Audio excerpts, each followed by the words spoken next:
Good evening to everyone. আজকে আমাদের নতুন লাইভ সেশন নিয়ে চলে এসেছি, আবার একটা নতুন টপিক। আমি ডায়েটিশিয়ান তমন্না সরকার, সবাইকে অনেক নমস্কার জানাচ্ছি আমার তরফ থেকে। আজকের সেশনটা যেটা ছিল সেটা হচ্ছে সবার একটা ইম্পর্টেন্ট টপিক, সবাই এটা নিয়ে খুব একটা বলবে না, কিন্তু তাও এটা নিয়ে আজকে আমরা নতুন করে কথা বলবো যাতে আরো মানুষ কিছু এগিয়ে আসেন। ভীষণ সেন্সিটিভ একটা টপিক, কিন্তু ভীষণ প্রয়োজনীয় একটা topic, that is mental health. Mental health নিয়ে আমরা কথা বলবো। তো আমি প্রত্যেকবার যেমন ভাবে প্রমিস করি যে প্রতিবার আমার সাথে একজন এক্সপার্ট থাকবেন, তো আজকে একইভাবে দিদি আছেন, শালমী চ্যাটার্জি ম্যাম। তিনি কিন্তু কনসালটেন্ট, একজন সাইকোলজিস্ট এবং স্পেশাল এডুকেটর।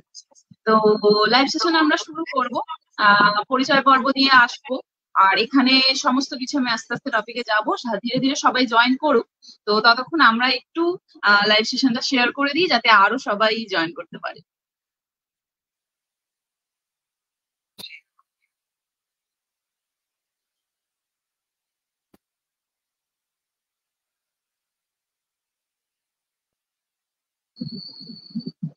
কেউ যদি দেখে থাকেন কাইন্ডলি কমেন্ট করবেন, তাতে আমরা একটু বুঝতে পারবো all are audible and visible or not. কেউ যদি দেখে থাকেন কাইন্ডলি কমেন্ট করবেন, তাতে আমরা একটু বুঝতে পারবো অল আর অডিবল এন্ড।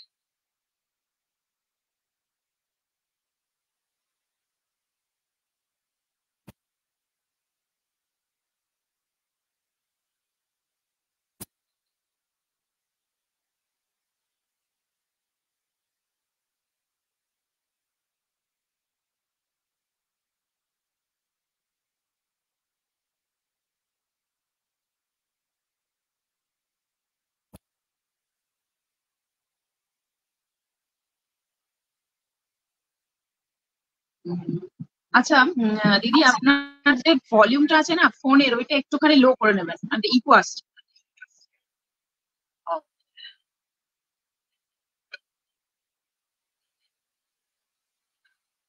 ঠিক আছে।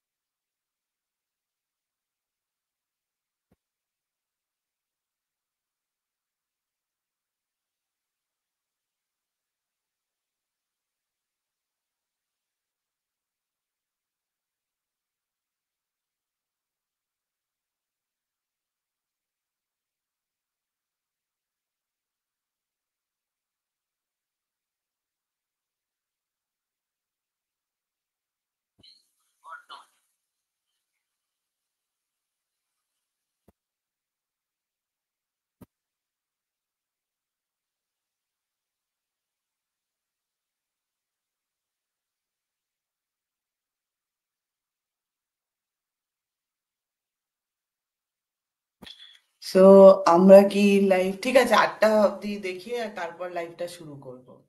8টা বাজুক, 8টা থেকে আমরা শুরু করবো। আরো কিছু জন জয়েন হয়ে যাক, তারপর না আমরা স্টার্ট করব।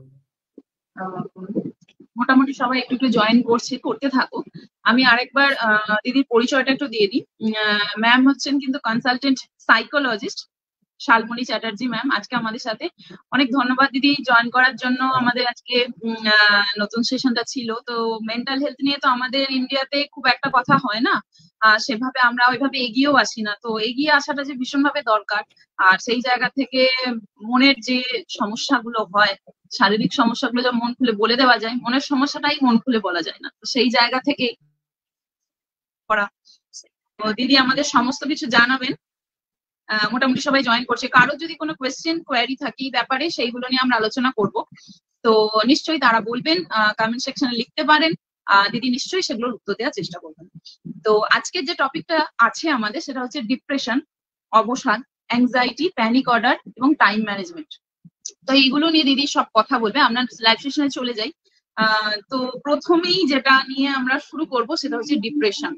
তো লাস্ট কোভিড হওয়ার পর থেকে আমরা দেখেছি যে এত সমস্যায় মানুষ পড়েছে বিভিন্ন রকম ভাবে, মানসিক ভাবে, ফাইন্যান্সিয়ালি, সবকিছুর দিক দিয়ে ইকোনমিক স্ট্যাটাস এত মানে ড্রপ করেছে লাস্ট কয়েকটা বছরে। চাকরি এগুলো তো রয়েছে, এখন আমরা যদি তাকাই পরিবেশের দিকে, আমাদের সমাজের সমস্ত কিছু, চাকরির দিক দিয়ে, সবকিছু দিক দিয়ে, এডুকেশনের দিক দিয়ে মানুষ কিন্তু প্রচন্ড অবসাদগ্রস্ত, বা আমরা বলতে পারি ডিপ্রেশনে ভুগছে। তো ডিপ্রেশন, এইটা নিয়েই আমরা শুরু করবো আজকের প্রথম আমাদের আলোচনা, যে বিষয়টা ছিল আলোচ্য বিষয়। তো ডিপ্রেশন নিয়ে দিদি আপনি কি বলবেন? ডিপ্রেশন কি আদৌ, মানে এটা আমরা বলছি মেন্টাল হেলথ এর নিয়ে কথা বলছি, মানসিক রোগ নিয়ে কথা বলছি, মানসিক কথাটা শুনলেই তো আগে পিছিয়ে আছে যে মানসিক। তো ডিপ্রেশনটা নিয়ে কি বলবেন আপনি দিদি? ডিপ্রেশন অ্যাংজাইটি কি বলবেন? ডিপ্রেশন হচ্ছে মানে এখনকার দিনে কি হচ্ছে, এই ডিপ্রেশন অ্যাংজাইটি ওয়ার্ড গুলো কিন্তু খুব ট্রেন্ডি হয়ে গেছে। মানে লোকে যখনই আসে আমাদের কাছে তারা এসে বলে আমার ডিপ্রেশন হয়েছে কি আমার অ্যাংজাইটি হয়েছে। কিন্তু ডিপ্রেশন যে হয়েছে, ডিপ্রেশন আমি কিভাবে বুঝবো? ওরা যে এসে বলছে আমার ডিপ্রেশন, কিন্তু ডিপ্রেশনের মানে কি? ডিপ্রেশনের মানে হচ্ছে যে কোনো কাজই করতে তার ভাল লাগছে না, সব সময় একটা মন খারাপ রয়েছে। কিন্তু এই মন খারাপটা এই নয় যে 2 দিন রয়েছে 3 দিন রয়েছে তাকে আমি ডিপ্রেশন কিন্তু বলবো না।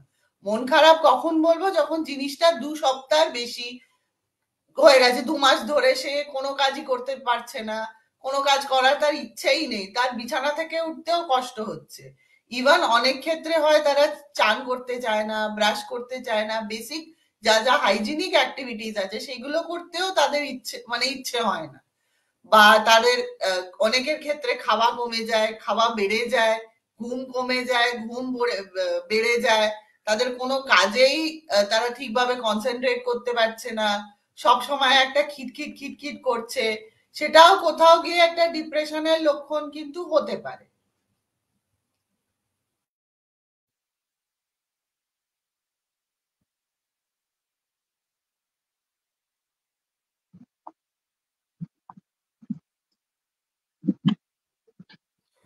আর অ্যাংজাইটি যদি আমি বলি, অ্যাংজাইটি মানে হচ্ছে যে সবসময় একটা ভয়, কিছু একটা হচ্ছে, ভয় রয়েছে। এখন অ্যাংজাইটি আর টেনশনের ডিফারেন্স কি? টেনশন হচ্ছে যখন আমার সিচুয়েশনটা রয়েছে, হয়তো আমার পরীক্ষা রয়েছে, আমার টেনশন হচ্ছে। কিন্তু এই অ্যাংজাইটি বা স্ট্রেস হচ্ছে যে জিনিসটা ঘটে গেছে, হয়ে গেছে, তারপরেও কিন্তু আমার মধ্যে একটা ভয় কাজ করছে যে কি হবে না হবে, আমি কাজ করতে পারছি না। অ্যাংজাইটির ক্ষেত্রে আমরা জানি হয়তো সব থেকে বেশি যেটা এফেক্ট করে হচ্ছে পেটের সমস্যা হয়, চেস্ট পেন হয়, প্যানিক অ্যাটাকস হয়, ব্রিদিং প্রবলেমস হয়, এই জিনিসগুলো হতে পারে। বা অত্যাধিক ঘাম হচ্ছে, বা কাজের ক্ষেত্রে অবভিয়াসলি একটু কনসেন্ট্রেশন ইস্যুস থাকে, মানে আমার মাথা সবসময় যদি অন্য কিছুতে ব্যস্ত থাকে, এই যে অ্যাংজাইটি থেকে আমাদের ওভার থিঙ্কিং হয়, যেটার জন্য আমাদের রাত্রির বেলা স্লিপ ডিস্টারবেন্সেস হয়, আমরা রাত্রিরে ঘুমাতে পারি না, ওটা ওইভাবে আমাদের তারপর লেট হয়ে যায়, রুটিনে কাজ করতে অসুবিধা হয়, সবসময় একটা চিন্তা রয়েছে যে মানে আমি পৌঁছাতে পারবো তো, আমি কাজটা করতে পারবো তো, এই জিনিসটা হবে তো। জিনিসটার মানে কোনো ভ্যালু নেই, চিন্তার কোনো কারণ নেই, মানে সেরকম বড়সড় কোনো ঘটনা নেই। হ্যাঁ, একটা পরীক্ষার আগে টেনশন হওয়া বা কোনো প্রেজেন্টেশন দিতে যাচ্ছি সেই চিন্তাগুলো কিন্তু নর্মাল, সেটা সবারই হয়। কিন্তু হ্যাঁ, ওই চিন্তাটা অত্যাধিক হয়ে গেলে যদি আমি ওই সেই কাজটাই না করতে পারি, তাহলে সেইটাকে আমি বলবো যে হ্যাঁ এর কিছু একটা সমস্যা আছে।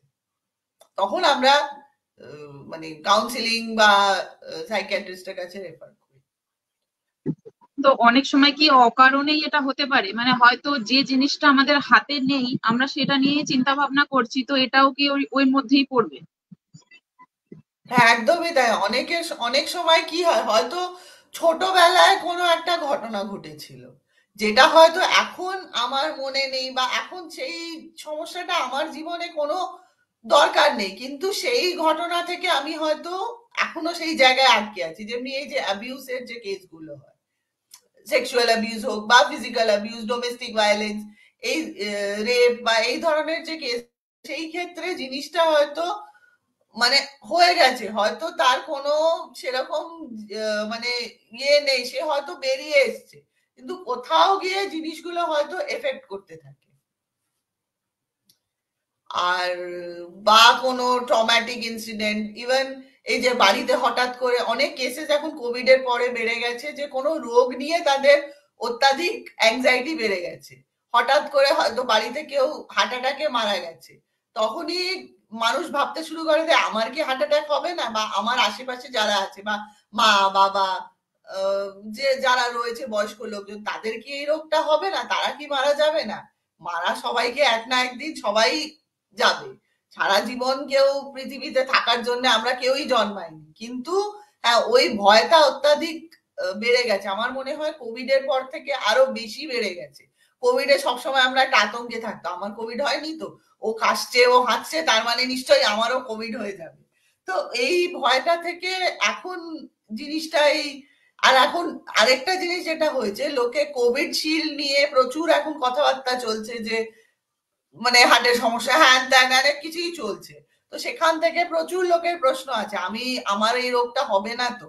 আমরা শুধু একটাই কথা বলি যে তুমি যদি ফিজিক্যালি ফিট থাকো, তুমি নিজের ডায়েট ঠিকঠাক করছো, তুমি এক্সারসাইজ করছো, তোমার স্ট্রেস লেভেলস ঠিকঠাক আছে, তোমার বাকি যা যা মানে হার্ট অ্যাটাকের জন্য যেই যেই সিমটমস গুলো ঠিক থাকা দরকার, তোমার কোলেস্টেরল লেভেল ঠিক আছে, প্রেশার ঠিক আছে, ডায়াবেটিস এর সমস্যা নেই, বা তুমি যাবতীয় ওয়েট কন্ট্রোল করছো, যা যা করার, মানে সিগারেট মদ এই জিনিসগুলো খাচ্ছ না, তো সেই ক্ষেত্রে তোমার চান্সেস কিন্তু অনেক বেশি কম। কিন্তু যদি এই জিনিসগুলো তোমার লেভেলের বাইরে চলে যাচ্ছে, যে তোমার স্ট্রেস লেভেল খুব বেশি, তুমি কথায় কথায় প্যানিক করছো, তোমার খাওয়া দাওয়ার কোনো ঠিক নেই, তুমি জাঙ্ক ফুড খুব বেশি কনজিউম করছো, তোমার আরো অনেক সমস্যা তোমার শরীরের মধ্যে চলে আসছে, সেই ক্ষেত্রে মানে এই জিনিসগুলো অ্যাভয়েড করা, মানে আমাদের জাস্ট প্রিকশন গুলো নিতে হবে। আমি যদি প্রিকশন না নিয়েই শুধু ভাবতেই থাকি, তো সেটাতে তো কোনো লাভ হবে না, আমাকে তো স্টেপটা নিতে হবে। একদমই সেটাই। তো এই যে মেন্টাল কন্ডিশন গুলো বললাম, আমরা আলোচনা করলাম, অ্যাংজাইটি, ডিপ্রেশন বা প্যানিক অ্যাটাক হচ্ছে কারো কারো, কিছু কারণই নেই তাও ভাবতে শুরু করছে আমার বুঝি যদি এরকম হয়ে যায়, আমি যদি এখানে চলে যাই, এরকম একটা চিন্তা ভাবনা। তো এইগুলো বেসিক্যালি মানুষের মধ্যে কখন গ্রো করে, মানে কখন তারা এই জিনিসগুলোকে ফেস করবে, বা এমন কিছু সিচুয়েশন কি থাকে যখন মানুষ বুঝতে পারে যে আমার ডিপ্রেশন হচ্ছে বা আমি ডিপ্রেশনের শিকার বা আমার অ্যাংজাইটি অ্যাটাক হচ্ছে, তো এটা বোঝার কি কোনো উপায় আছে, বা কখন এগুলো হতে পারে? দেখুন, প্রথম জিনিস হচ্ছে যে ডিপ্রেশনের সাইন্স আমি যেগুলো বললাম, যে কোনো কাজ করতে ইচ্ছে করছে না, ইভেন খেতেও ইচ্ছে করছে না, কোনো ইভেন আপনার এই সেক্সুয়াল অ্যাক্টিভিটির দিক থেকেও হয়তো সেটা অনেক বেশি রিডিউস হয়ে যায়, বা হঠাৎ করে বাচ্চাদের ক্ষেত্রে স্পেশালি তারা ঘন ঘন অসুস্থ হচ্ছে, তাদের ইরিটেশন বেড়ে যাচ্ছে, তারা ক্লাসে হয়তো একটা সময় টপ করতো, কিন্তু হঠাৎ করে দেখছি তাদের রেজাল্ট ফল করছে, তারা সারাদিন ঘুমিয়ে আছে, শুয়ে আছে, বিছানা থেকে উঠতেই তার ইচ্ছে করছে না, বললাম আগে বললাম ব্রাশ করতে ইচ্ছে করছে না, বেসিক হাইজিন মেনটেন, সে যখন দিনের পর দিন চান করে না, সারাদিন শুয়েই আছে, কোনো কাজই তার ভাল লাগে না, যাই করতে দিই মানে যাই যাই বলা হোক, সে যে কোনো কাজই হোক, তার মনের ইচ্ছে যেগুলো, যে কাজগুলো করলে হয়তো একটা সময় তার মন ভালো থাকতো, সে কোনো কাজই করতে তার ভাল লাগছে না, এটা ডিপ্রেশন হলো। অ্যাংজাইটির ক্ষেত্রে হচ্ছে যে প্যানিক অ্যাটাকস হচ্ছে, মানে মনে হচ্ছে যে হার্ট অ্যাটাকের মতো সিমটমস রয়েছে, কিন্তু আসলে কিন্তু যখন আমরা ইসিজি করছি বা বাকি টেস্ট করাচ্ছি সবই কিন্তু নর্মাল, কিন্তু সিমটমস গুলো ওরকমই দেখাচ্ছে যে মানে মানে হার্ট অ্যাটাক আসছে, খুব বেশি বুকে ব্যথা করছে, নিঃশ্বাসের প্রবলেম হচ্ছে, মাথা ঘুরছে, এই জিনিসগুলো অ্যাংজাইটিতে সব থেকে বেশি অনেকের ক্ষেত্রে হয় পেটের সমস্যা হয়, মানে কনস্ট্যান্ট লুজ মোশনস হচ্ছে, আইবিএস যেটা বলে ইরিটেবল বাউল সিনড্রোম, সেই হচ্ছে, কনস্টিপেশন হচ্ছে, তো কনস্ট্যান্ট লুজ মোশনস হচ্ছে, ঘুমের সমস্যা হচ্ছে, ওভার থিঙ্কিং করছে, কোনো কাজে সে ফোকাস করতে পারছে না সবসময়, মানে একটা অ্যাংজাইটির মানুষকে তো আপনি দেখে বুঝতে পারবেন সবসময় সে একটা মানে একটা ভয় ভয় স্টেটে রয়েছে, তার কিছু একটা বললেই সে একটা ভয়ে আতঙ্কে চলে যাচ্ছে, যে এই বুঝি বোধহয় কিছু একটা করে বললাম, আমার থেকে কিছু একটা ভুল হয়ে গেল, সব দোষ আমার।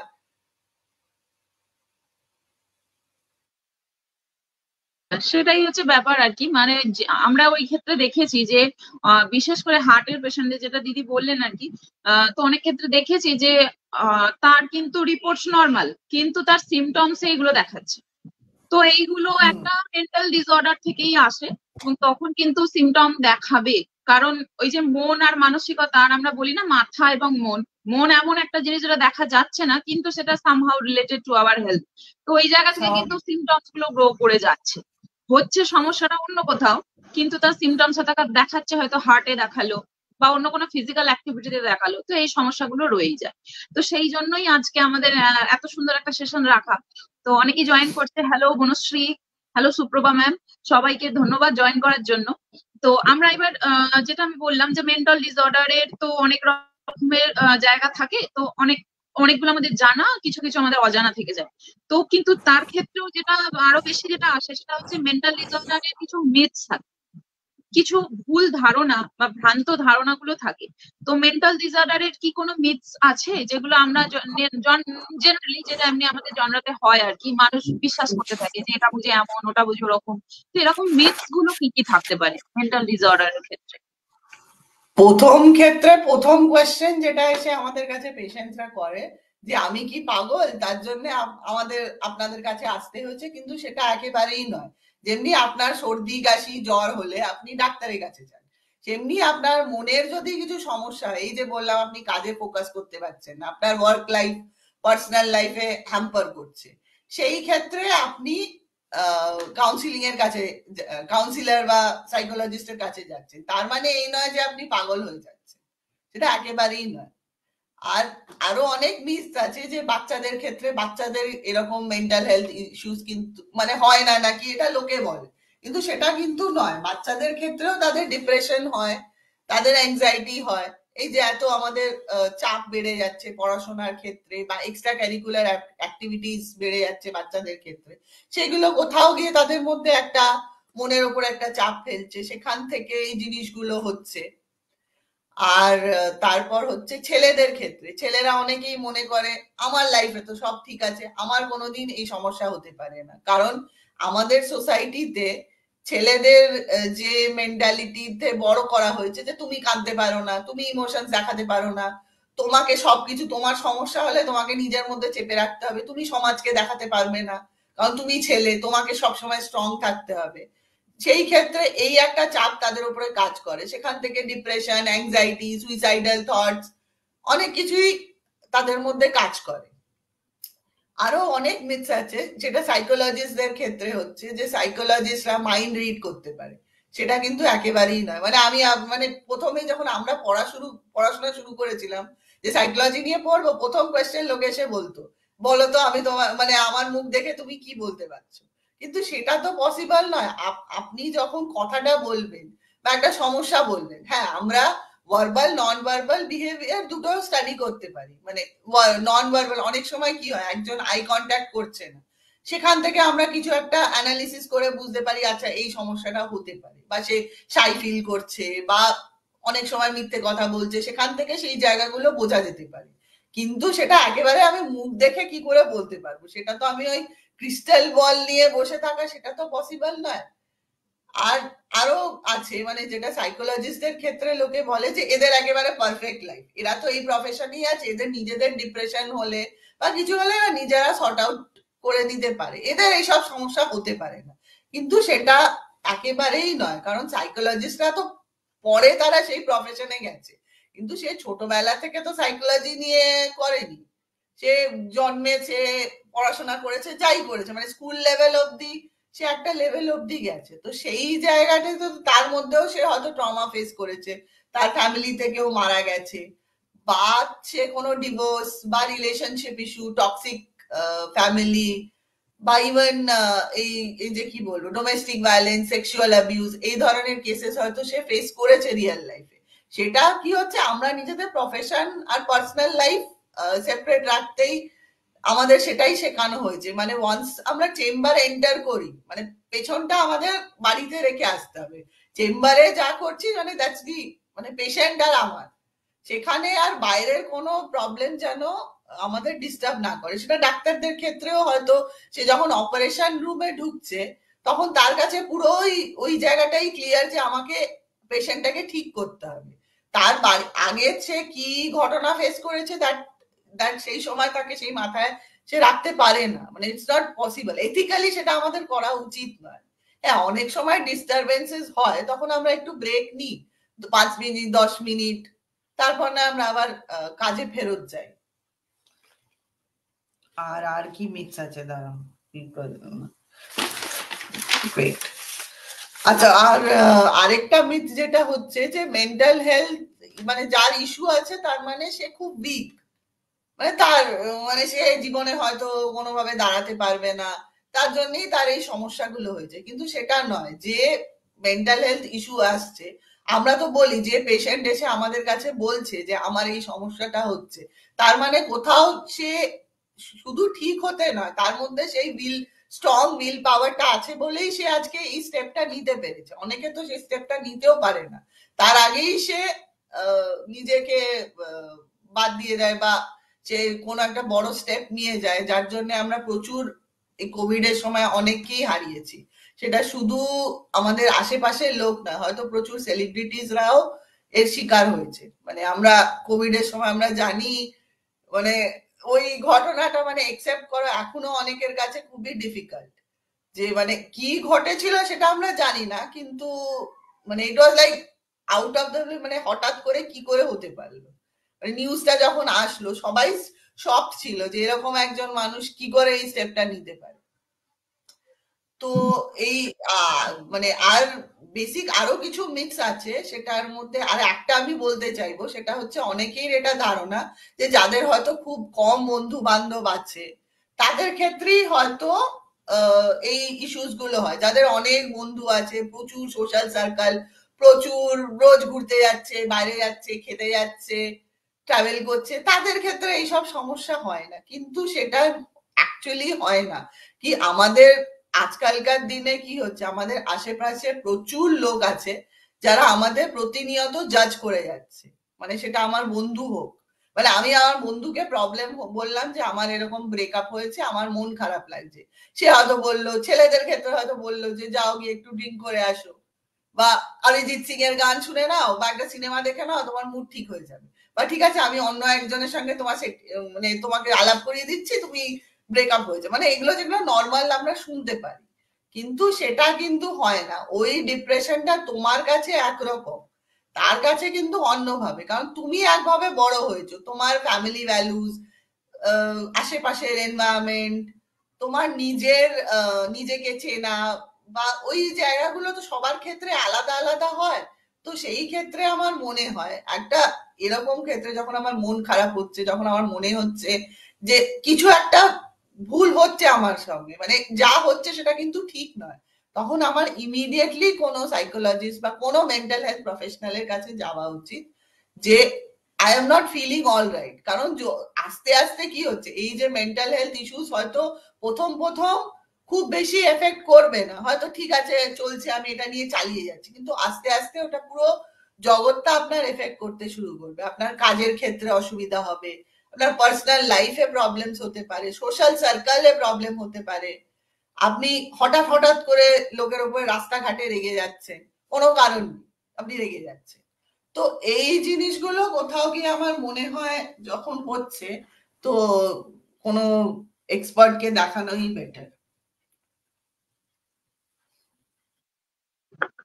অ্যাবসলিউটলি।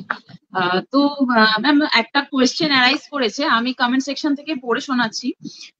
একটি দাদা বলছেন যে আমার শরীরে কোনো একটা সমস্যা হলো, আমি সেই হুম রোগটা নিয়ে ভাবনা চিন্তা করতে করতে কাজে মন দিতে পারছি না, তার সাথে হুম গুগল করছি, গুগল করলে হুম সেটা ক্যান্সার ছাড়া কিছু দেখায় না। এই ব্যাপারটা হুম থেকে বেরোবো কিভাবে?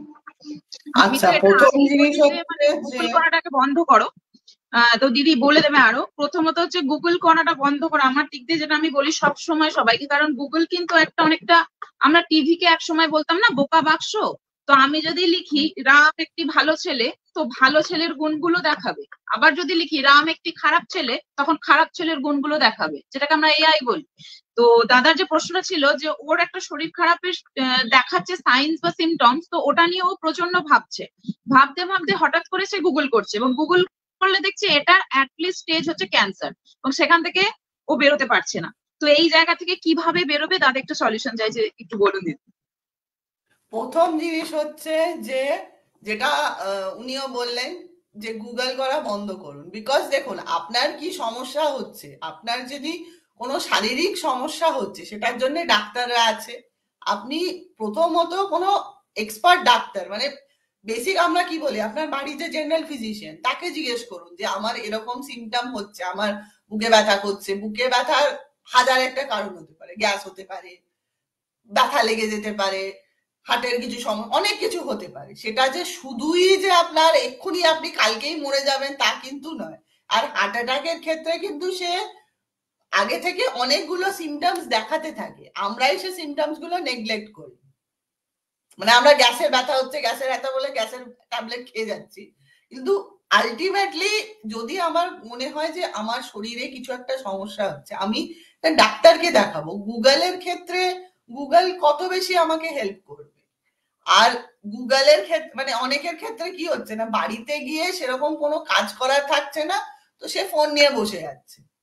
তো সেই সময় আমরা এটাই সাজেস্ট করব যে অন্য কোনো অ্যাক্টিভিটি, বা ফোনে এখন টাইমার সেট করতে পারেন, ওই নোটিফিকেশন অফ করলেন, বা ওই সময় অন্য কিছু কাজ করলেন যেটা করলে আপনার মন ভালো থাকবে। এই যে সেলফ কেয়ার অ্যাক্টিভিটি, মানে এখন প্রচুর উঠেছে, সেলফ কেয়ার অ্যাক্টিভিটি করতে হবে, মাইন্ডফুল মেডিটেশন, বা এই যে জিনিসগুলো, জার্নালিং বা ডায়েরি লিখতে পারেন। বা আপনার যে হবিগুলো, অনেক ক্ষেত্রে আমরা বলি যে যেই হবিগুলো আপনার চলে গেছে, যেইগুলো এখন আর আপনি করতে পারছেন না সময়ের অভাবে, সেইগুলো করুন। কারণ প্র্যাকটিক্যালি স্পিকিং সবাই কোথাও না কোথাও নিজের জীবনে একা, কারণ সবার নিজের লাইফে প্রায়োরিটিজ আছে। মানে আমি আমার বন্ধুকে বলবো যে চল দেখা করি, সেই বন্ধুর যে সময় হবে তার কিন্তু কোনো মানে নেই। আমি আজকে ফ্রি আছি বলে সে আমার জন্য সময় বার করে ইয়ে করবে, সেই মানে সেই সময় কারুর নেই এখন। মানে এখন তো আমরা কেউ, অনেকেই আছে, আমরা যে প্রফেশনে আছি বা আমরা যে বয়সে আছি, এখন সব মোটামুটি সবাই নিজেদের নিজেদের প্রফেশনাল পার্সোনাল লাইফ নিয়ে বিজি। সেখানে সব সময় সম্ভব হয় না যে আমি সময় বার করলাম, আমি আজকে প্ল্যানিং করলাম, সেটা হয়তো 6 মাস পরে কি 1 বছর পরে হয়তো তার সঙ্গে আমার দেখা হবে। কিন্তু তা বলে যে আমি মানে সেটা নিজের ইয়েটা তো লুজ করতে পারবো না। না, আমাকে তো নিজেকে সময় দিতে হবে। এই যে লোনলিনেসে আপনি নিজেকে সময় দিন, নিজেকে জানার চেষ্টা করুন যে আপনার কি করলে আপনি ভালো থাকবেন। সেটা আপনার থেকে বেটার তো আমরা কেউ বলতে পারবো না, কারণ আপনার লাইফটা আপনার থেকে বেটার কেউ জানে না। আপনি নিজেই জানেন যে আপনি কি করলে আপনি ভালো থাকবেন। আপনি নতুন কিছু স্কিল শিখতে পারেন, যেটা করলে আপনার মনে হচ্ছে অনেক দিন ধরে এই কাজটা আমি করলে ভালো হয়। সেটা প্রফেশনাল হতে পারে, পার্সোনাল হতে পারে। অনেকেই কোভিড এর সময় ওই ইউকেলেলে, গিটার, অনেক কিছুই শিখেছিল। সেরকম যদি কিছু হবি থাকে, এক্সারসাইজ, সেগুলো করতে পারেন, এক্সারসাইজ করতে পারেন, সেটাতে আপনি ফিজিক্যালি মেন্টালি দুটোই দিক থেকে ঠিক থাকবেন। বা যদি সেরকম কেউ লোক থাকে, আমি বলছি না যে সাইকোলজিস্টের কাছেই আসতে হবে, আপনার আশেপাশে যদি আপনার কোনো বন্ধু থাকে যার সাথে আপনি হয়তো ফোনে কথা বললেন, তো কোথাও গিয়ে হয়তো কোথাও একটা রিল্যাক্সেশন তো কাজ করে। হোয়াটসঅ্যাপই কথা বললেন, ফোনে বা ভিডিও কল আছে, এখন তো সবসময় যে দেখা করতেই হবে তার কোনো মানে নেই, এখন অনেক অপশনস আছে। তো সেইগুলো আমার মনে হয় করলে ওই গুগল সার্চ করার ইয়েটা একটু কমে যাবে। কারণ গুগলে সবসময় কিন্তু অ্যাবসলিউটলি, সঠিক ইনফরমেশন দেয় অ্যাবসলিউটলি। না। কারণ আমরা তো একটা কথা এমনিও বলে থাকি বা জেনে এসেছি, যেটা হচ্ছে self help is the best help. তো নিজেকে এক্স্যাক্টলি। সাহায্য না করলে কিন্তু যতই কোনো কেউ থেরাপিস্ট মানে হোক বা সেটাই, এক্সপার্ট হোক, কেউই সাহায্য করতে সেটাই। পারবে না। আমি নিজে যদি আমার প্রবলেম থেকে না বেরোতে চাই, তো সেখানে তো কোনো থেরাপিস্ট কি ভগবান এসেও কিছু করতে পারবে না। মানুষ অনেক ক্ষেত্রে বেশি সমস্যায় ভোগে, দেখা যায় যে সে নিজেকেই কিন্তু এই যে দুঃখ বিলাসী ব্যাপারটা বা একটু মানে ওইরকম একটা ব্যাপার যেখানে আমি একটু বেশ সেন্সিটিভিটি বজায় থাকবো, আমি মানছি মানুষ ইমোশনাল সবটা মিলিয়ে, কিন্তু এইটা একটু কিন্তু বেশি পছন্দ করে কোথাও গিয়ে আমি দেখতে পেয়েছি যে এই জায়গা থেকে মানুষ কিন্তু ওইগুলোকে একটু বেশি নিয়ে নেয়, বেশি আকর্ষিত হয় ওই প্রতি। তো সেখানে আমরা বেশি নেগেটিভিটির দিকে আরো কিন্তু চলে যাই। তো এই জায়গা থেকে এই সমস্যাগুলো আরো আজকালকার দিনে বেড়ে যাচ্ছে আর কি। আর যেহেতু তো সোশ্যাল মিডিয়া একটা বড় রোল প্লে করছে, কারণ একদম তাই। কি হচ্ছে না, আমি হয়তো একটা কিছু কিনলাম, সেটা আমি ছবি দিচ্ছি, গাড়ি কিনছি, বাড়ি কিনছি, আমি বড় করে ছবি দিচ্ছি, সেটা হয়তো আমার প্রোফাইলে বাকি লোক দেখছে, কিন্তু সেখান থেকে হচ্ছে তাদের মধ্যে একটা ওই হীনমন্যতা চলে আসছে যে ও কিনতে পেরেছে, ওর বয়সে ও এটা করতে পারছে, আমি কেন করতে পারছি না? ও ঘুরতে যাচ্ছে, ও ফরেন ট্রিপ করছে, আমি তো বাড়িতে বসে আছি। কিন্তু আমাদের এইটা বুঝতে হবে, ওই যে ফরেন ট্রিপটা করেছে বা গাড়ি কিনছে, বাড়ি কিনছে, ফোন কিনছে, যাই কিনছে, তার পেছনে তাকেও তো স্ট্রাগল করতে হয়েছে। সবাই তো আর এত টাকা পয়সা নিয়ে জন্মায়নি যে সে নিজের ইয়েতে করেছে। সে যদি সেরকম ক্ষেত্রে আলাদা ব্যাপার, কিন্তু অনেকের ক্ষেত্রে সবাই স্ট্রাগল করেই জিনিসটা উপার্জন করছে। তো আমাকে সেই স্ট্রাগলের জায়গাটাও দেখতে হবে। হ্যাঁ, আর এটাও একসেপ্ট করতে হবে যে সবার সময়ের ইয়েটা কিন্তু এক হয় না। আমি যেটা 25 বছরে করেছি, সেটা আরেকজন 30 বছর আরো বেশি বয়সেও হতে পারে। কিন্তু তা বলে যে সে করছে বলে আমি কোনোদিন করতে পারবো না, ওটাকে ধরেই বসে থাকবো, সেটা কিন্তু নয়। ও করতে পারছে, আমিও করতে পারবো, বাট আমাকে সেই এফর্টটা দিতে হবে। সেই 100% এফর্ট দিয়ে আমি যদি কাজটা করি, আমি নিশ্চয়ই করতে পারবো। না করার মতো এমন কিছু কাজ এখনো অব্দি হয়নি। আমি চেষ্টা করলে আমি করতেই পারবো, সেই চেষ্টাটা করতে হবে শুধু। একদমই তাই, প্রত্যেকের নিজস্ব একটা করে সময় থাকে, তো সেটাকে ইউটিলাইজ করাটাই ভীষণ ভাবে দরকার। সেলফ কেয়ার আমরা বারবার কেন বলি, আমি সবসময় বলি হেলথের দিক থেকে বলি বা ডায়েটের দিক দিয়েই বলি, নিজের জন্য সময়টুকু বের করা। প্রত্যেকবার আপনি মানে বিশ্বাস করবেন না দিদি, আমি প্রায় দিনে অন্তত 5টার মধ্যে 3টে তো এইটুকু পেয়েই থাকি যে নিজের জন্য আমার সময় নেই, আমি কিন্তু কিছু করতে পারবো। তো এটা এটা কিন্তু একটা মহিলাদের ক্ষেত্রে খুব কাজ করে, মানে খুব খুব ছেলেদের কম। ক্ষেত্রে ওদের তাও একটা বাইরের জগৎ থাকে। হুম হুম। মেয়েদের ক্ষেত্রে কিন্তু কি হচ্ছে, সংসার, বাচ্চা, তার জন্য নিজের এই যে নিজের কেয়ারটা নেওয়া বা ঠিক মতো খাওয়া দাওয়া করা, যার জন্য আজকাল মহিলাদের প্রচুর হেলথ ইস্যুস আসছে। বা হয়তো এই যে সাইলেন্ট স্ট্রোক বা এই ধরনের জিনিসগুলো কেন হচ্ছে, কোথাও গিয়ে আমরা নিজেদের হেলথ কে বা মেন্টাল হেলথ কে কোথাও গিয়ে নেগলেক্ট করছি। আমরা ঠিক সময় খাচ্ছি না, বা যে নিউট্রিয়েন্টস গুলো দরকার, সেটা টেকনিক্যালি আমাদের দেশে মেয়েদের খাওয়া দাওয়ার দিক থেকে প্রচুর নেগলেক্ট হয়।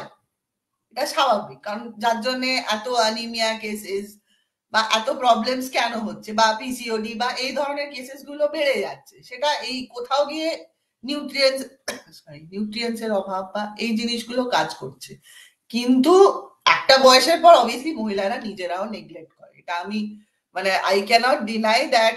যে আমার আশেপাশে যারা আছে, মানে এই দিদি বৌদি বা এই ধরনের লোক, এরা হয়তো বাচ্চাকে খাওয়াচ্ছে, কিন্তু নিজে কিন্তু যে আমি ফল খাবো বা জল খাবো বা ঠিকঠাক খাওয়ার সময় মতো খাবো না, আমার পরিবারের বাকি লোকটাকে দিয়ে দিই, যা বাঁচলো আমি খেয়ে নিলাম, কিন্তু সেটা কিন্তু একেবারেই ঠিক নয়। সেটার ক্ষেত্রে আপনি তো নিজের শরীর খারাপ করছেন, আপনার ক্যালসিয়াম লেভেল কমে যাচ্ছে। 90% অফ দ্য কেসেসে মহিলারা নিজের কোনো চেক আপ করানই না।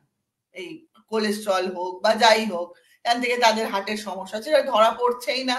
তাদের হয়তো রাত্রিবেলা ঘুমাচ্ছে, পরের দিন সে আর উঠছেই না, মানে মারা যাচ্ছে আর কি। তো এই জিনিসগুলো আমার মনে হয় যত বেশি অ্যাওয়ারনেস হবে, শুধু শারীরিক দিক থেকেও না, মেন্টাল হেলথ দিক থেকেও আমি যতটা বেশি সেলফ কেয়ার করার চেষ্টা করব।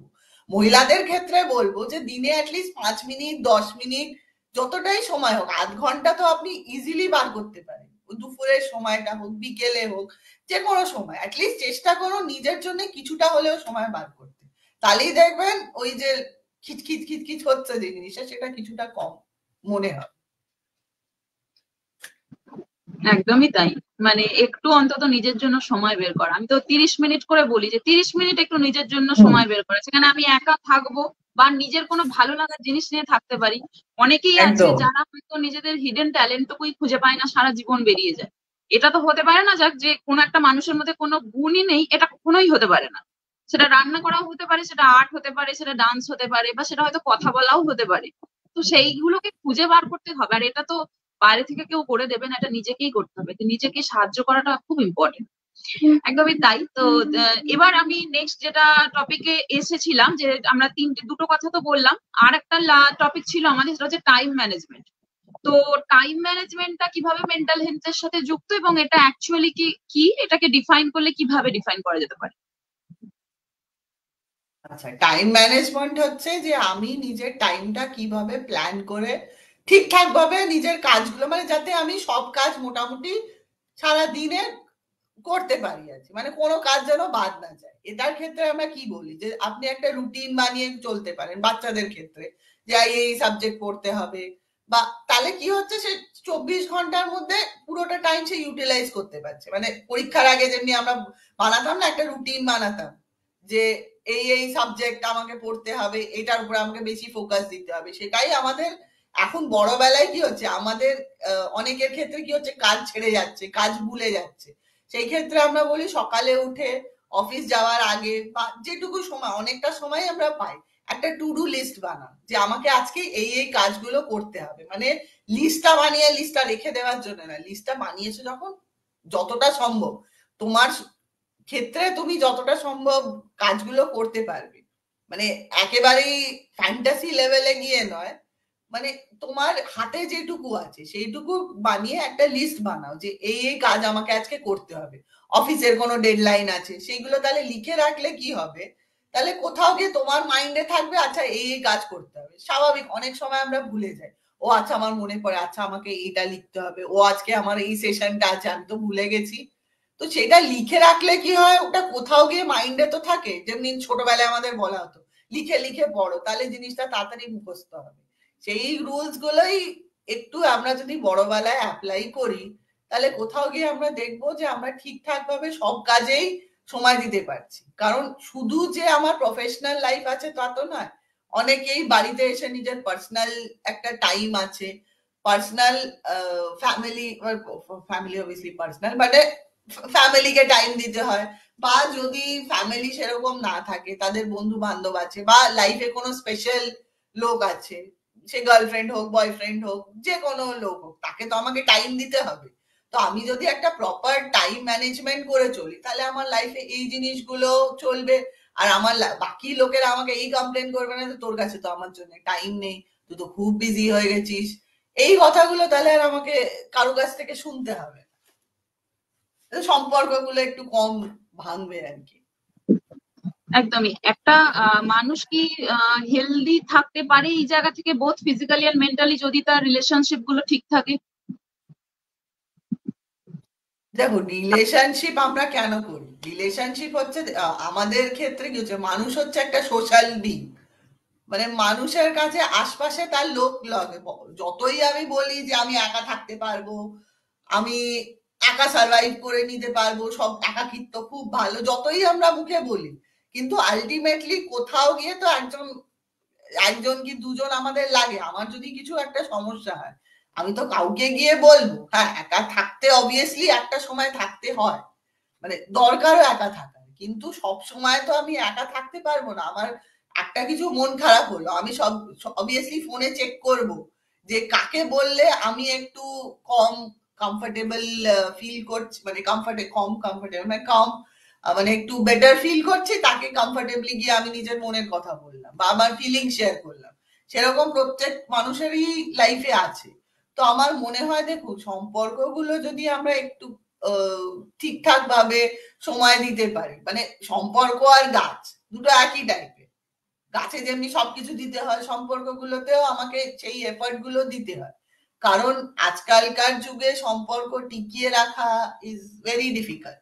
মানে আমরা যে এখন যে সময় আছি সেখানে সম্পর্ক তো এমনি মানে এইভাবে ভেঙে যাচ্ছে। মানে আজ বিয়ে হলো, এক সপ্তাহের মধ্যে তাদের মধ্যে কিছু প্রবলেম হলো, ব্যাস ডিভোর্স হয়ে গেল, বা ডিভোর্সের জন্য তারা অ্যাপ্লাই করছে, বা তাদের মধ্যে কম্প্যাটিবিলিটি হচ্ছে না। এদিকে তারা হয়তো অনেকেই আছে যারা হয়তো 7-8 বছর ডেট করেছে, তারপর তারা বিয়ে করছে, তো তারা 2 মাস 3 মাসও তারা একসাথে থাকতে পারছে।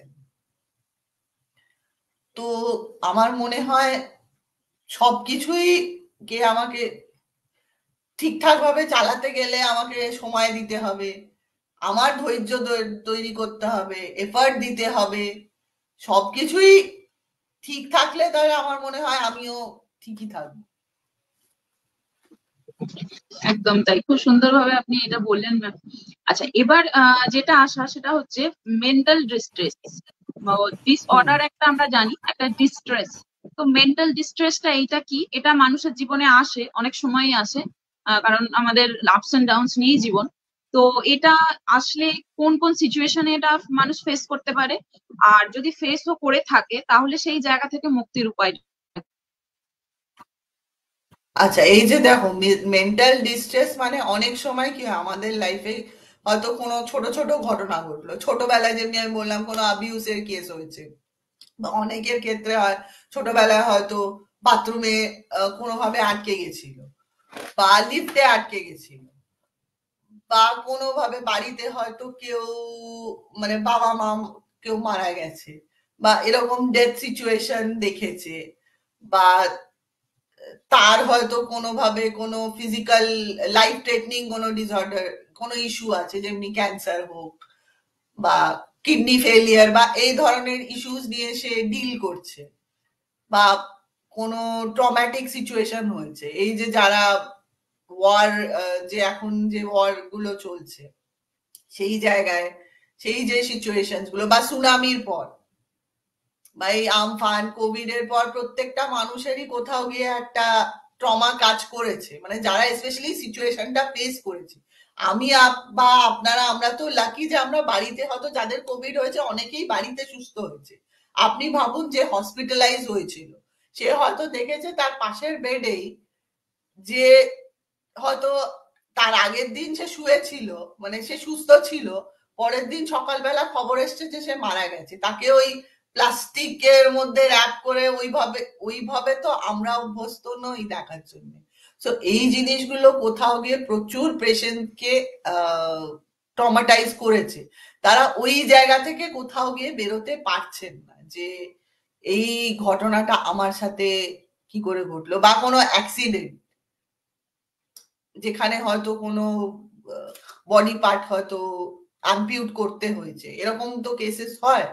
তো সেই ট্রমা থেকে বেরোলো, বা এই সেক্সুয়াল যা যা ক্রাইমস হয়, sexual harassment, rape, sexual abuse, এইগুলোর থেকে বেরোনো তো এত সোজা, কারণ আমরা নো যে এগুলো একবার কিছু একটা ব্যাড টাচ হলে সেটা কতটা ট্রমাটাইজিং হয়, সেটা মনে হয় প্রত্যেকটা মেয়েই কোনো না কোনো ভাবে হয়তো তারা ফিল হয়েছে, মানে সেটা বাসে হোক ট্রামে হোক আমরা সেটা ফিল করেছি।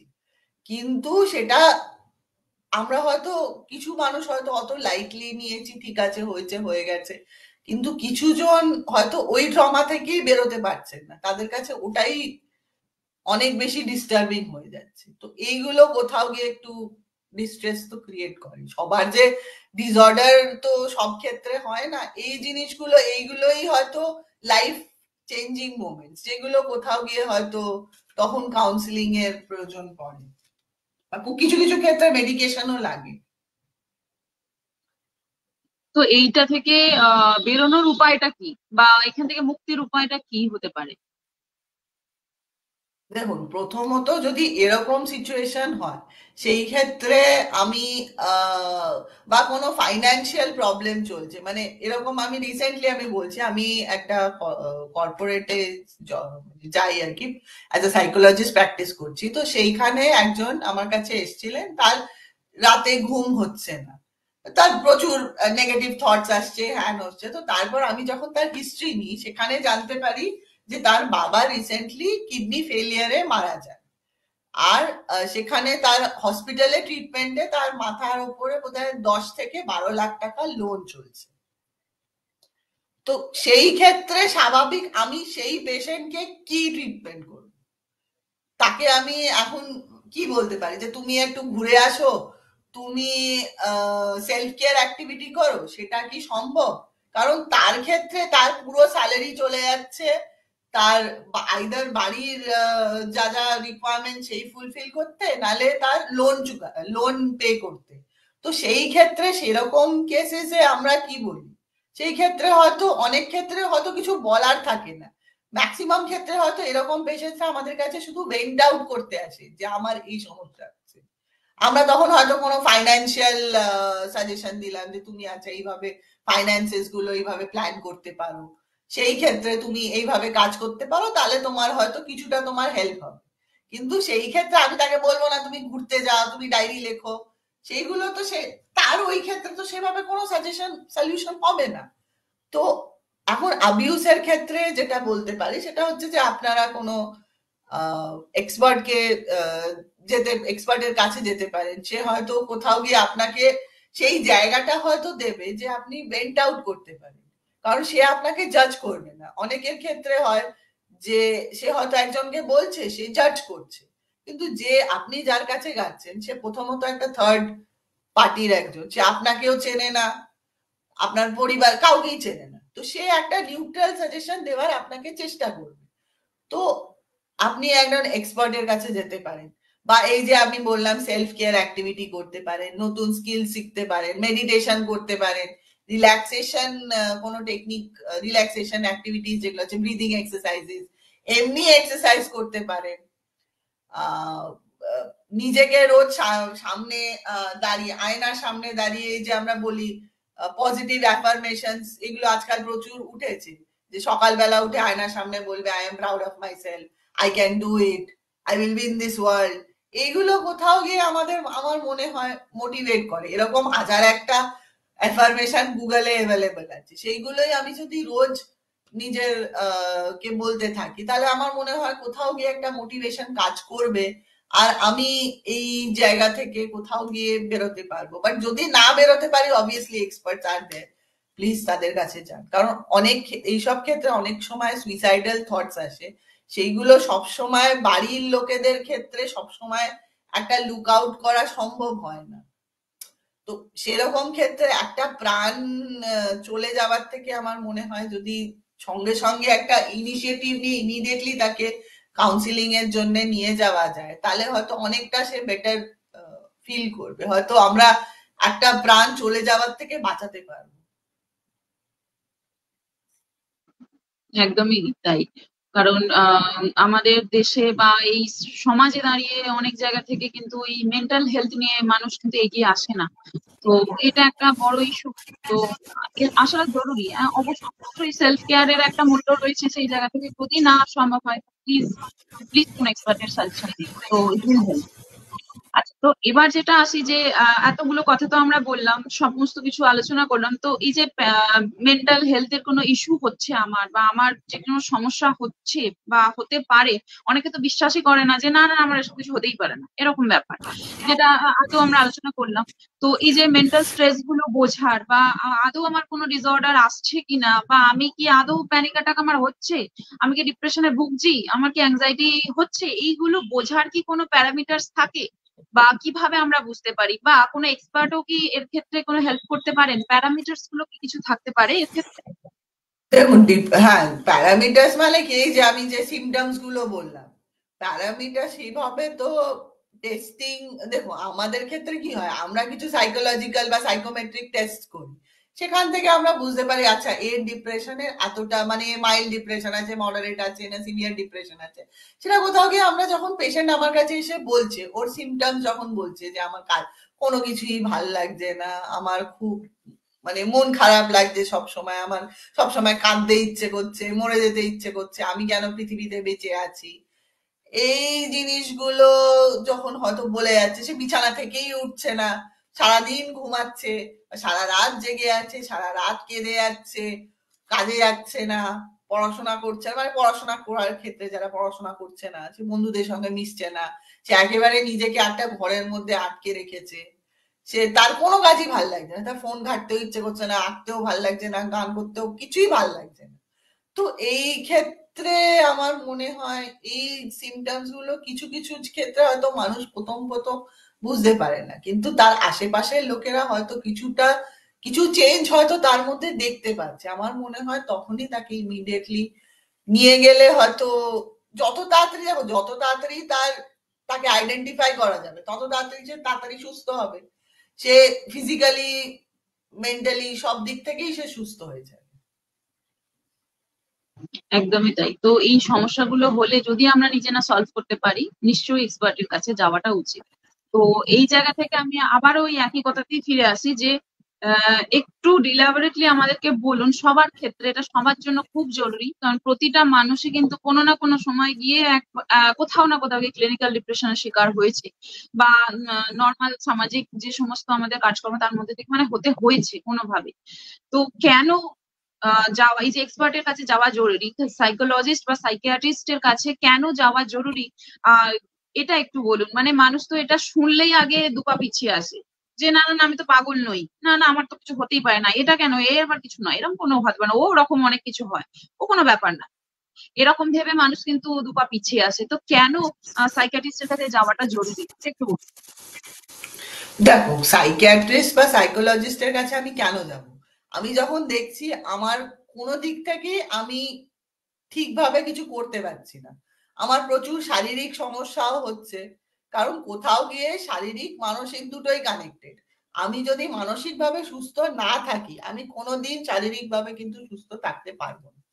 আমার কিছু না কিছু শরীরে সমস্যা দেখা দেবে, আমার মাথা ব্যথা হতে পারে, পেটের সমস্যা হতে পারে, সারা শরীরে ব্যথা হতে পারে, চুল পড়ে অনেক কিছু, মানে ফিজিক্যাল ইস্যুস হতে চলতেই থাকে, সারাক্ষণ আমি অসুস্থ হতে থাকছি, আমার জ্বর হচ্ছে, আমার প্রচুর ঠান্ডা লেগে যাচ্ছে, অ্যাজমা, এই যে রোগগুলো, ইভেন কি বলে ব্লাড প্রেশার, সুগার, এই জিনিসগুলো কোথাও গিয়ে তো শুরু স্ট্রেস থেকে। তো সেই জায়গাগুলো আমার মনে হয় যত তাড়াতাড়ি, এখন প্রত্যেকটা জায়গা, এখন আপনি স্কুল বলুন, কলেজ বলুন, ওয়ার্ক প্লেস বলুন, সেখানে কিন্তু প্রত্যেকটা জায়গায় এখন সাইকোলজিস্ট অ্যাপয়েন্ট করা হয়। স্কুলে স্কুল কাউন্সিলর, এই কর্পোরেটে একজন কাউন্সিলর বা সাইকোলজিস্ট কিন্তু থাকে, যে যে কোনো সমস্যা বা অত্যাধিক রেগে যাচ্ছে, মানে কিছু একটা হচ্ছে, ব্যাস খিটখিট খিটখিট করছে। এখন সবারই মোটামুটি কাজের চাপ, মোটামুটি সবাই আমাদের স্টেটে অ্যাটলিস্ট প্রাইভেট জব করছে, সরকারি আর মানে ম্যাক্সিমাম লোকই আমাদের জেনারেশনে সবাই প্রাইভেট জব করছে। প্রাইভেট জবের ইটসেলফ একটা স্ট্রেস আছে, তার উপরে ওয়ার্ক লাইফ, ওয়ার্কের একটা প্রবলেমস থাকে, একটা টক্সিক এনভায়রনমেন্ট থাকে, পলিটিক্স আছে, সে ফ্যামিলি ইস্যুস থাকে প্রচুর। সবার ক্ষেত্রে তো সবকিছু সমান হয় না, কারো হয়তো প্রফেশনাল লাইফ ঠিক আছে, পার্সোনাল লাইফে প্রবলেমস আছে, কারো হয়তো প্রফেশনাল লাইফ খুব ভালো, সে লাইফে প্রচুর এগিয়ে যাচ্ছে, প্রচুর সাকসেস পাচ্ছে, কিন্তু পার্সোনালি হয়তো তার সে হয়তো ডিভোর্স ডিল করছে, বা তার ওয়াইফের হয়তো কোনো কোনো সেরকম টার্মিনাল ইলনেস রয়েছে। তো এই জিনিসগুলো প্রচুর মানুষ ডিল করছে, বা এরকমও অনেক ক্ষেত্রে আমরা দেখেছি যে যে হয়তো তার ফ্যামিলিতে কারো কোনো ক্যান্সার পেশেন্ট রয়েছে, বা কারো কোনো মেন্টাল হেলথ ডিসঅর্ডার রয়েছে, বা সিজোফ্রেনিয়া, বা এই ধরনের যে পার্সোনালিটি ডিসঅর্ডার্স, বা এই ওসিডি, মানে ওই যে সূচিবাই যে রোগগুলো। তো সেই ক্ষেত্রে কি হচ্ছে, একজন হয়তো সে হয়তো কেয়ার গিভার, বা তার হয়তো বাচ্চা বা ফ্যামিলিতে কেউ আছে যে স্পেশাল নিডস এ, মানে যার অটিজম, মেন্টাল রিটার্ডেশন, সেরিব্রাল পলসি, বা এই ধরনের যে কি বলে ডেভেলপমেন্টাল ডিসেবিলিটিস গুলো যেগুলো আছে, সেগুলো হয়তো রয়েছে। সেই ক্ষেত্রে কোথাও গিয়ে তার মেন্টাল হেলথ তো এফেক্টেড হয়। একটা মানুষ যে সারাক্ষণ ধরে এরকম পেশেন্ট ডিল করছে, বা প্যারালিসিস এর পেশেন্ট, সে পেশেন্ট উঠবে কি, মানে কোমায় হয়তো চলে গেছে, তো সেই ক্ষেত্রে, বা ক্যান্সার, সে জানে না সে আজ বেঁচে আছে, কাল হয়তো সে নাও থাকতে পারে, সেটা সন্তান হতে পারে, স্বামী হতে পারে, মা বাবা হতে পারে, নিজে হতে পারে। আমি একজন ক্যান্সার পেশেন্টকে কি বলবো, আপনার কাছে 6 মাস সময় সময় আছে, আপনি 6 মাস জীবন এনজয় করে নিন। সে তো এসেই বলবে যে আমি তো জানি না আমি কালকে উঠবো কিনা, মানে সিভিয়ার কেসেস। বলছি যখন একেবারে লাস্ট স্টেজে চলে গেছে, সেখানে তো কিছু করার থাকে না, না? সেই তো আপনি সেই রকম ফ্যামিলিকে আপনি কি সাপোর্ট করবো, যেখানে তার একমাত্র ছেলে বা মেয়ে বা স্বামী, তার এরকম রোগ রয়েছে, তাকে আপনি কি কি কনসোল করবো, আমি কি বলবো? সে তো জানেই যে আমার পরিবার পুরোপুরি এখন ভেঙে যাবে। তো সেই ক্ষেত্রে এই জায়গাগুলো আমার মনে হয়, যখনই আপনি দেখছেন যে আপনার মধ্যে কিছু চেঞ্জ আসছে, কিছু একটা চেঞ্জ হচ্ছে, যেটা আপনার মনে হচ্ছে যে এটা ঠিক নয়, এটা আমি নই, আমি তো এরকম কোনোদিন ছিলাম না, তখনই আপনাকে ইমিডিয়েটলি কোনো এক্সপার্ট, আমি বলছি না যে আমার কাছেই আসতে হবে, আপনার আশেপাশে আপনার যে ডাক্তার, যে ফিজিশিয়ান, তাকে জিজ্ঞেস করলেই সে আপনাকে একটা সাজেশন দিয়ে দেবে যে এরকম আছে, তুমি তাকে কনসাল্ট করতে পারো। একদমই তাই, খুব সুন্দরভাবে আমাদের বুঝিয়ে দিলেন সমস্ত ব্যাপারটা, অনেকে কোশ্চেনও করেছিলেন, আশা করি উত্তর পেয়েছেন। যদি কারো আরো কোনো কোয়েরি থাকে তো অবশ্যই কমেন্ট সেকশনে লিখতে পারেন, সেই জায়গা থেকে উত্তর দেওয়ার আমরা চেষ্টা করব। তো অলমোস্ট আমরা শেষের দিকেই চলে এসেছি। প্রবলেমটা কি হয়, মানুষ খুলে বলতে চায় না বা বলতে কোথাও গিয়ে পারে না সামহাও। মানে আমরা বলি না, এই কি এটা তুই বলতে পারছিস না, এই বাবা এটা তুই করতে পারছিস না, এরকম একটা ব্যাপার আমরা বলি না। তো ব্যাপার হয় কোথাও থেকে ভিতর থেকে একটা ওই জিনিসটা আসে না, মানে আমরা হয়তো খুব চেষ্টা করছি যে আমি বলি, তো এটা আসে না। তো সেই জন্যই কিন্তু আমরা বারবার যেটা বলা যে এক্সপার্টের কাছে যান। তো সেই জায়গা থেকে কাউন্সিলিং এর মাধ্যমে কিন্তু অনেক কিছু হেল্প হয়। আর কাউন্সিলিং মানে তো কোনো ওরকম একটা থেরাপিরই মতো, মানে মিউজিক যদি থেরাপি হয় তো কাউন্সিলিং তো একটা আরো সুন্দর একটা থেরাপি, তাই না? তো সেই জায়গা থেকে মানুষকে কিন্তু ভীষণ ভাবে হেল্প করা যায়। এবং যখন আমাদের কাছে সেই সুযোগটা আছে, তো অবশ্যই অবশ্যই এক্সপার্টের সাজেশন নেওয়াটা খুব জরুরি। তো একদমই শেষের দিকে চলে এসেছি, তবে একটা খুব ভাইটাল কোশ্চেন যেটা সবাই একটু গুলিয়ে ফেলে, মিশিয়ে ফেলে। তো সেটা হচ্ছে কি, এই কোশ্চেনটা দিদি বুঝতেই পেরেছেন হয়তো, যে সাইকোলজিস্ট এবং সাইকিয়াট্রিস্ট এই দুটোর মধ্যে তফাৎ কোথায়, বা দুটোকে কেন আমরা আলাদা ক্যাটাগরাইজড করেছি, এবং কোনটা কিভাবে আমাদেরকে কিভাবে হেল্প করতে পারেন, এটা একটু বুঝিয়ে বলে। আচ্ছা, তো সাইকোলজিস্ট হচ্ছে যেটা বললাম যে যারা কাউন্সিলিং করে, মানে শুধু কাউন্সিলিং করবে। আর সাইকিয়াট্রিস্ট হচ্ছে যে আপনাকে মেডিসিন দেবে। এই যে আমি বললাম ডিপ্রেশন, অ্যাংজাইটি, যখন অত্যাধিক ডিপ্রেশন বেড়ে যাচ্ছে, যখন মানে কিছুতেই কোনো কাজ হচ্ছে না, মানে আমি হয়তো তার থেরাপি করছি বাট কোনোতেই কিছু কাজ হচ্ছে না, সেই ক্ষেত্রে আমরা তাদের সাইকিয়াট্রিস্টের কাছে পাঠাই। এই যে বললাম যে পেশেন্ট বিছানা থেকেই উঠতে চাইছে না, তো সেটা কোথাও গিয়ে তাদের একটা মেডিকেশনের দরকার পড়ে, সেখান থেকে সে একটা স্টেজে পৌঁছায়, তারপরে সে কাউন্সিলিং এ আসে। মানে দুটো একসাথেই চলে, মানে যে সাইকিয়াট্রিস্ট হচ্ছে সে মানে প্রথমে সে আমাদের কাছে আসে, আমাদের যদি মনে হয় প্রয়োজন পড়েছে পেশেন্টে, খুব বেশি সুইসাইডাল টেন্ডেন্সিজ আছে, সেই ক্ষেত্রে আমরা তাকে সাইকিয়াট্রিস্টের কাছে পাঠাই। সাইকিয়াট্রিস্ট আবার থেরাপির জন্য আমাদের কাছে তাকে ফেরত পাঠিয়ে দেয়। মানে এইভাবেই প্রসেসটা চলে। আর সাইকোলজিস্টরা হচ্ছে তারা বেসিক্যালি সাইকোলজি নিয়ে পড়াশোনা করেছে, তাদের হয়তো কেউ আর্টস ব্যাকগ্রাউন্ড থেকেও হতে পারে, কেউ সায়েন্স ব্যাকগ্রাউন্ড থেকেও হতে পারে। আর সাইকিয়াট্রিস্টের ক্ষেত্রে তারা পুরোপুরি এমবিবিএস ডিগ্রি, মানে ডক্টর আর কি, তাদের স্পেশালাইজেশন সাইকিয়াট্রি ছিল। মানে দুটো আলাদা আর কি। মানে আমরা মেডিকেশন কোনোদিন দিতে পারবো, আমরা নাম হয়তো জানি যে এই রোগের এই ওষুধ হচ্ছে, কিন্তু আমাদের সেই লাইসেন্স কিন্তু নেই। এথিক্যালি আমি কিন্তু সেই মেডিসিন দিতে পারবো না, কারণ আমি যদি মেডিসিন দিই আমার লাইসেন্স ক্যান্সেল হয়ে যেতে পারে। কারণ স্বাভাবিক, আমি তো জানি না মেডিসিনটা পেশেন্টের বডিতে কিভাবে রিয়াক্ট করতে পারে, সেটা একটা ডাক্তার বেটার বুঝবে। আমি হয়তো লিখে দিলাম যে আচ্ছা তুমি এই ওষুধ খাও, তারপর ওষুধ খেয়ে রিয়াকশন আসলে তো তখন তো মুশকিল হয়ে যাবে। তো সেই ক্ষেত্রে মেডিকেশন এর পুরো ডিপার্টমেন্টটা সাইকিয়াট্রিস্টরা হ্যান্ডেল করে।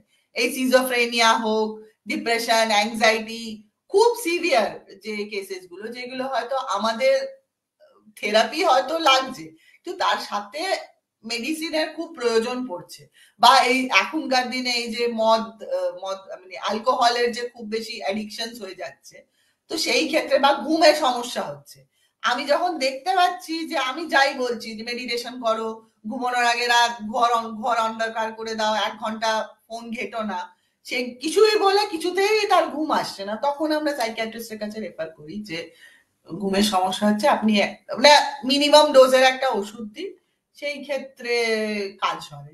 বা খুব হাইপার অ্যাক্টিভ বাচ্চা, সে কিছুতেই শান্ত হচ্ছে না, সেখানে যাই করাচ্ছি, যাই থেরাপি দিচ্ছি, যাই ফিজিক্যাল অ্যাক্টিভিটি করাচ্ছি, তার কোনোতেই কিছুতে লাভ হচ্ছে না, সেই ক্ষেত্রে আমরা তাকে সাইকিয়াট্রিস্টের কাছে রেফার করা হয় যে কিছু একটু হলেও সে কাম ডাউন হবে, খুব রাগ হয়ে যাচ্ছে, খুব জেদ করছে, সেই ক্ষেত্রে একটু মেডিকেশন প্রয়োজন, তখন আমরা রেফার করি সাইকিয়াট্রিস্টের কাছে।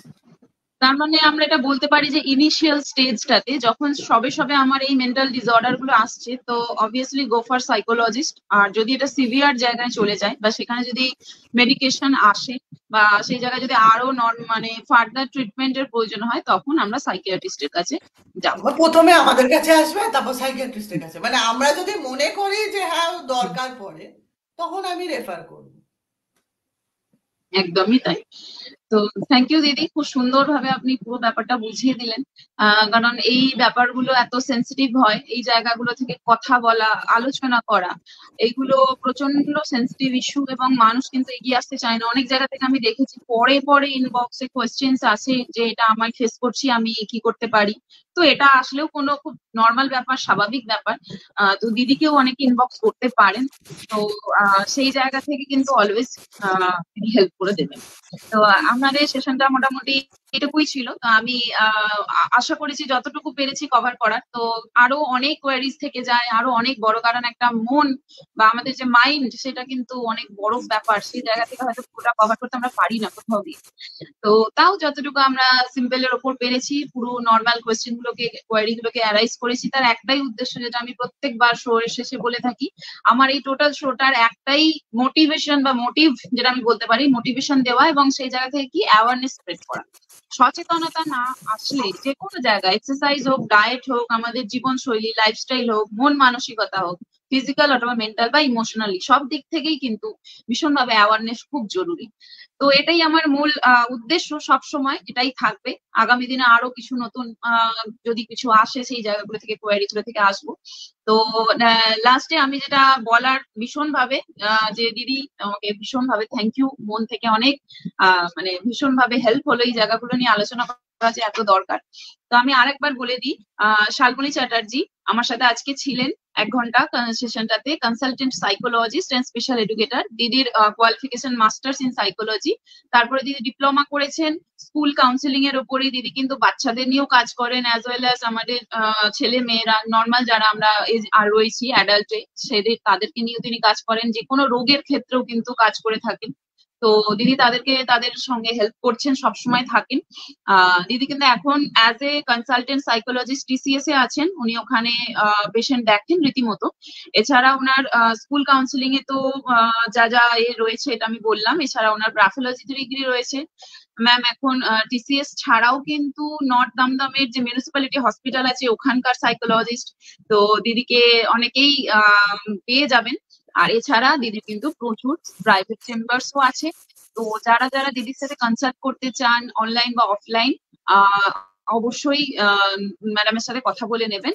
আর আমি যেটা লাস্টে সবার সাথেই শেয়ার করে দিই, সেটা হচ্ছে শালমণি দি, আপনার নাম্বার, কন্ট্যাক্ট ডিটেলস আর আপনার সাথে কিভাবে কন্ট্যাক্ট করবে সেটা একটু আপনি বলে দিন লাইভেই, আর লাস্টে কমেন্ট সেকশনে আফটার লাইভ একটু লিখে দেবেন।